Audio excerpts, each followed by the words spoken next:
New York State, incredible place, a center of fashion, technology, media. What am I missing? The Mark Halperin. arts. I live here. There's so much in New York State and New York City.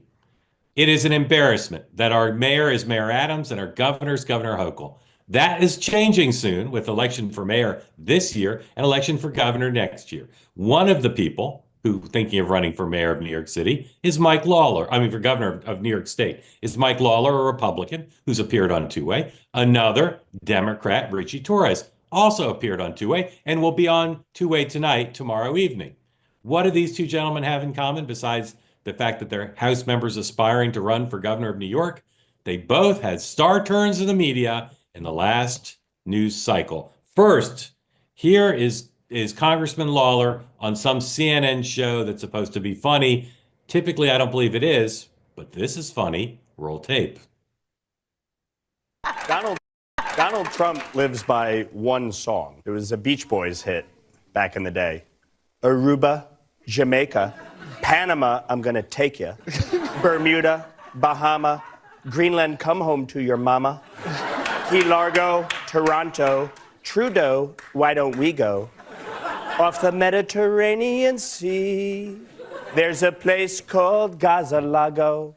That's where we've gotta go to get some USAID. Did you write that? I did. You did.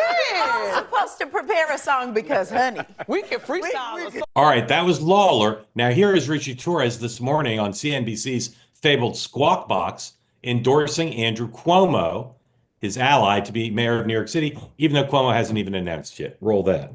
Well, look, I mean, Andrew Cuomo is a common sense Democrat who represents. That's an oxymoron. Well, no, it's not, because most Democrats do have common sense. And for me, the two most important virtues in politics are competence and courage. And Andrew Cuomo has the competence to run New York City in a moment of crisis, and he has the courage to stand up to the extremes of American politics, whether it's the far right or the far left.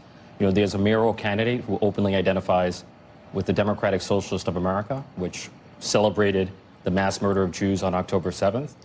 And so when it comes to confronting political extremism in New York, when it comes to confronting the crisis of crime, we need not a nice guy, but a tough guy like Andrew Cuomo. Is this an endorsement of Governor Cuomo or an indictment of Mayor Adams? Many people are able to have pretty solid comebacks in politics. The further we get removed from, I don't even remember. I remember some of what it was, but I also remember as a governor, he was pretty well thought of in terms of just being of operations, of being, you know, there's I think a little bit of nostalgia. Yeah. For how he was as a governor versus the current governor. Dan, who will be the next elected mayor of New York City and the next elected governor of New York State? Andrew Cuomo will be the next mayor, and I think it'll be a great race between Richie Torres and Mike Lawler for the next governor of New York. And I hope it's Richie Torres, and I wonder if Andrew would endorse Richie. Oh, in a New York minute. Sean.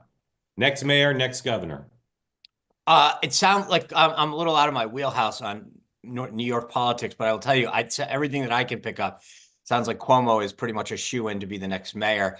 And I'm really high on Mike Lawler. I think that he's done really well in a swing district. He knows how to raise money. He knows how to work on the media. I mean, Lee Zeldin did an absolute job in paving the way to make this possible. And I think that Lawler could ride right in the path that he started to plow. And I feel, depending on the right environment, I think if there's a Republican that can win statewide right now, it's Mike Lawler.